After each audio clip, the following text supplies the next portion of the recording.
Sejam muito bem-vindos!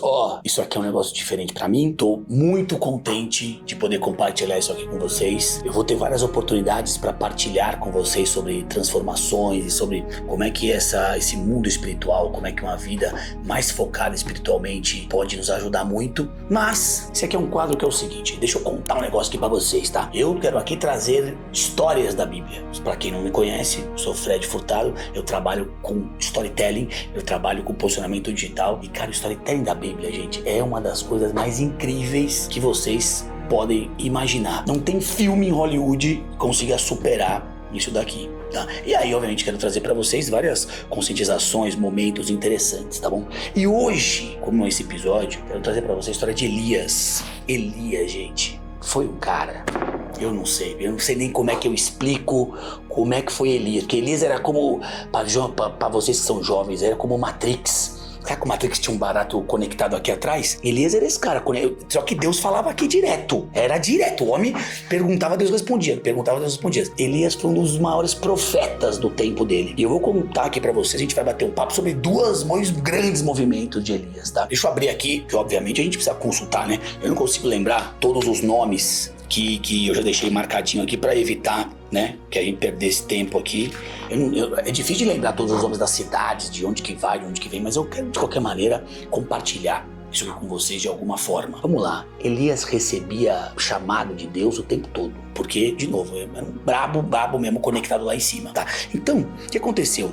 Elias, ele vivia numa região que estava muito seca, faltava alimento. Deus deu a ele uma instrução para ele ir para um lugar perto do Rio Jordão, que era onde ele ia ter alimento e água. Só para vocês terem uma ideia do poder que Deus tinha, de como que Deus, quando ele coloca uma coisa para você, ele vai cumprir, não tem como escapar. Você tem uma ideia, quando Elias chegou, sabe como que ele tinha carne e pão? Os corvos da região, 2 vezes por dia, na hora do almoço, na hora do jantar, os corvos da região levavam para ele carne e pão. E de uma bica, ele conseguia ter água. Mas o tempo foi passando, essa água foi minando e acabou. E aí, Deus diz a ele, Elias, porque Deus, você já ouviu a voz de Deus? A voz mesmo, a braba dele mesmo, não sei, eu acho que você nunca ouviu, eu também não, mas Elias ouvia. Então digamos que fosse assim, Elias, tá na hora. E aí ele vai para uma cidade que chama Sarepta, e lá Deus fala para ele, olha como Deus tem umas coisas aqui. Por isso que eu falo que também não adianta só receber a palavra de Deus para ele entender, porque você tem que confiar. Esse é o maior dos exercícios de fé que vocês vão ver na história. Ele fala assim, vai pra lá que uma viúva, ele fala assim, olha como Deus fala, eis que tenho ordenado uma viúva que te sustente. Então ele vai pra lá e na entrada da cidade ele já encontra uma viúva ali limpando, varrendo. Ele já sabe que é ela, porque vocês estão ligados, né, como é que é tudo é conectado firme o negócio. Quando ele encontra a viúva, ele já pede pra viúva um vaso d'água. Pega pra mim um vaso de água, né? Lá era vaso, né? Como fosse uma jarra, como se fosse um copo de água. Ela pega prontamente. E aí ele pergunta pra ela se ela tem pão. Ela diz que na verdade tem um pouquinho de farinha, um pouquinho de azeite, um pouquinho de cada coisa, que ela vai fazer esse pão. E aí, meu irmão,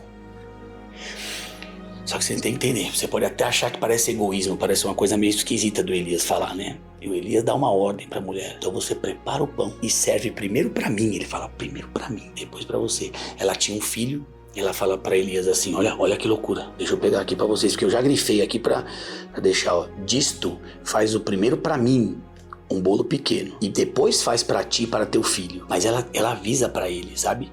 Ela fala pra ele que ela vai preparar, ela vai comer e morrer. É o fim para essa viúva. Ela vai preparar a última refeição dela e do filho pequeno. Mas Elias fala, não vai ser para vocês a última não.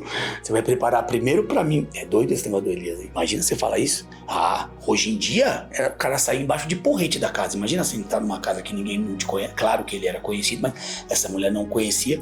E aí, portanto, você fala assim, não, primeiro você vai servir a mim, depois é você, depois é o seu filho. Mas isso, vou explicar pra vocês, decorrer aqui do texto. A partir do momento que ela faz e ela serve Elias a primeira vez, tanto o lugar onde tinha farinha, quanto que tinha azeite, quanto que tinham todos os outros condimentos para fazer pão, não param de dar pão, não param de dar farinha, não param de dar azeite. Esse é o milagre do negócio. Esse é o grande exercício, né? Que é um passo que você vai passar a dar de fé, de esperança, sobre alguém que carrega uma palavra, né? Sobre alguém que carrega isso com muita força a Deus. Isso é temência a Deus. Porque a partir do momento que Deus te coloca uma pessoa como Elias no caminho, você sabe que existe um bem maior para você. Você sabe que você vive sob uma palavra importante que é a de Elias, que é a de Deus, mas Elias está ali como porta-voz. Então, depois que ela serve Elias, que ela tem esse ato de fé, de abrir mão da última refeição por ela e pelo filho,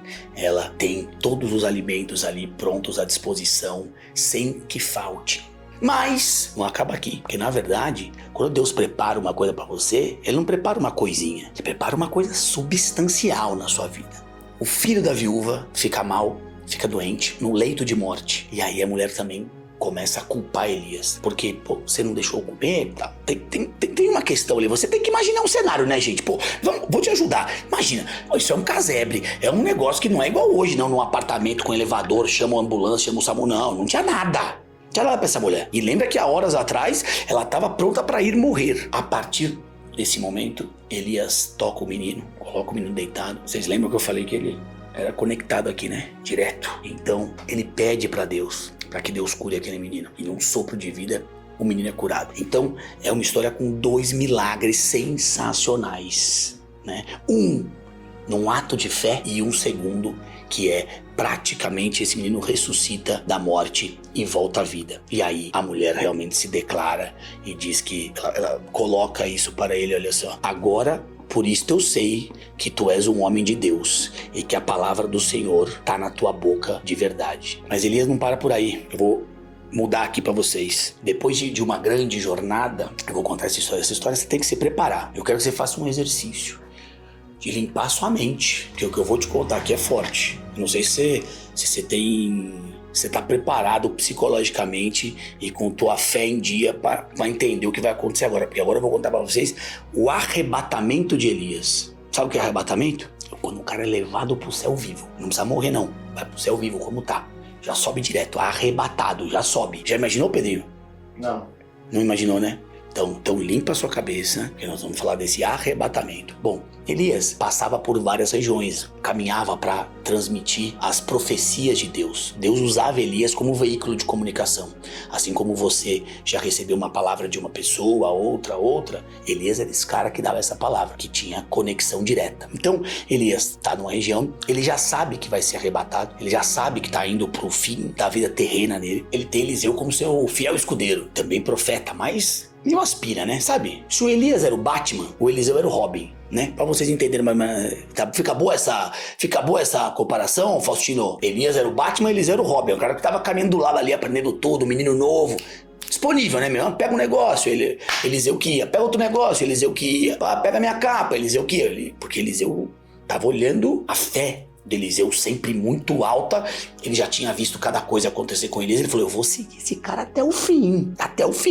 E eles vão passando de cidade em cidade. As pessoas vão sabendo o que Elias está indo fazer. Ele está indo pro fim. Ele está indo para sair dessa vida terrena. E todo mundo fala, não vai. E aí ele repete uma frase várias vezes. Ele fala para Eliseu assim, fica aqui, rogo-te, porque o Senhor me enviou a Betel. E Eliseu diz aí, olha só, deixa eu botar mais perto de mim aqui, que até de óculos é difícil. Isso porque eu tenho uma Bíblia, gente, que eu comprei uma Bíblia caixa alta, que eu falei pra vocês que é uma letra do tamanho do Brasil, é letra 35, mas porque os caras inventaram esse cenário escuro pra mim, né? Não é pra fazer, você acha que eles querem facilitar? Eles não querem facilitar pra mim, eles querem dificultar. Mas vamos lá. Como vive o Senhor e como vive a tua alma, não te deixarei. Eliseu tá caminhando com ele. E eles vão passando por aqui, eles estão em Betel, depois eles vão a Jericó, até chegar no Rio Jordão. E Elias, ele vai falando, Robin, cai fora, Robin. Fica aí com os outros meninos. Fica aí com os outros filhos. Tinham vários profetas, os filhos dos profetas, eles vão se acumulando, eles vão caminhando junto. Mas, meu irmão, eu tô indo pra um troço que nem eu sei o que vai acontecer direito. Ele sabia, mas ele não queria falar, né? Pra não apavorar o menino. Mas vamos caminhando. Chegou no Rio Jordão. E aí, ô Pedrinho, ele pega a capa, meu irmão. Na hora que ele pega a capa assim, ele tava com uma capa, ele pega a capa, ele faz assim, ó. Ele bate a capa no Rio Jordão. No que ele bate a capa na água do Rio Jordão abre. Você já ouviu essa história? Se você não viu na Bíblia, você viu no filme Êxodo, que Moisés divide mar. Mas calma. Esse é outro. Esse aqui não é aquele do filme, esse é outro. Elias é outro. Vem depois. Moisés já foi. Moisés tá porque pra trás. Tá logo no comecinho aqui. Mas Elias, na hora que ele bate a capa, o rio abre. E ele ainda assim fala, Eliseu, volta. Eliseu, não precisa. E ele fala, até o fim vou contigo, não tem jeito. No caminho pra lá, tem um exercício de fé incrível, né? Porque ele fala, tá bom, Eliseu, você veio até aqui, eu entendi, imagina, Elias caminhando, bom, já viu tanta cidade que é, você acha que eles vão de Uber? Eles não vão tudo andando a pé, não vai nem de bicicleta, vai tudo andando a pé. Quando ele chega lá, meu irmão, primeiro que Eliseu faz um pedido, ele fala, Eliseu, tá, o que você quer afinal? Me pede. Ele fala assim, eu quero porção dobrada do teu espírito. Quando ele pede isso, agora você imagina, pra você que é jovem aí, pra você entender, imagina quando o Robin pede assim, quero todos os seus equipamentos, Batman. Aí o Batman fala, pô, velho, tudo? Tu quer tudo? Ele fala, se acontecer, que eu te falei que vai acontecer, você vai ter. E aí, meu irmão, podia até botar uma trilha sonora agora, pra galera impressionar. Surge do nada do céu uma carruagem de fogo com cavalo de fogo. Você já imaginou hoje em dia, Pedrinho? Se o Elias tá andando ali na marginal do Rio Pinheiros, do Rio Tietê, tranquilão ali, pai, vai acontecer isso. Primeiro que ele já racha o Rio Tietê e o Rio Pinheiros no meio. Já é um barato de você ficar meio louco. Agora você imagina vir uma carruagem do céu, meu irmão, de fogo. Hoje em dia é tipo um filme do Velozes e Furiosos, é tipo um Vin Diesel pulando, pegando fogo, bagulho doido mesmo. Você vai falar, caraca, Bruno, o que tá acontecendo? Como é que tá vindo isso? E tinha gente olhando. Tinha uns 50 jovens filhos de profetas lá atrás, mais longe. Que só Eliseu que topou viver essa aventura do lado do Vin Diesel, né? É o Vin Diesel e o Brian, né? Agora combinou até mais, né? É porque, sabe o que acontece? O povo é jovem que assiste, entendeu? Isso aqui, pra você que é um coroa igual eu não sou tão coroa assim, mas já leu isso aqui, não tem muito. Eu quero falar com a molecada que nunca viu isso aqui, pra vocês entenderem pra onde vai. Achei que tava tocando meu celular, desculpa. Então, carruagem de fogo, tão comigo? Carruagem de fogo. E aí, meu irmão, por um lapso aqui de vento, como se fosse um rodamuinho, Elias é arrebatado e vai ao céu, ficar ao lado de Deus. Eu quero contar pra vocês isso porque a reflexão é, olha o nível de fé que esses seres humanos aqui tinham. Olha o nível de fé de você pedir o último alimento de uma mulher e do filho que vai morrer com a crença absoluta de que Deus vai prover. Olha o nível de fé que esse homem vai para ser tirado da vida terrena com a crença que vai para um lugar maior. Essa é a fé que você tem que ter para tudo que você vai desempenhar. Às vezes não é fácil. Eu também demorei, não é para acreditar, mas é para entender. E outra coisa, isso é uma figura de linguagem, né? Não é figura de linguagem não. Quando ele fala que bateu a capa, bateu a capa. Quando ele fala que foi arrebatado, foi arrebatado. E aí, na hora do arrebatamento que ele é levado ao céu, a capa fica. Eliseu, vulgo Brian, vulgo Robin, veste a capa. Ele sabia que ele ia ter porção dobrada do espírito de Elias, porque foi essa a promessa se aquilo acontecesse. Ele volta, aí ele foi dar aquele... Você não daria esse migué? Ele foi dar o migué também. O rio já estava fechado, ele foi lá e bateu a capa de volta. O rio abre de volta para ele voltar, e aí ele encontra toda aquela galera. A galera fala, olha, vamos seguinte, você tem aqui os 50 melhores homens. Vamos procurar Elias, porque vai que ele não foi arrebatado, foi só levado por um vento. Ele fala, meu irmão, você tá doido? Uma carruagem de fogo com um cavalo desceu do céu, como é que ele não foi arrebatado?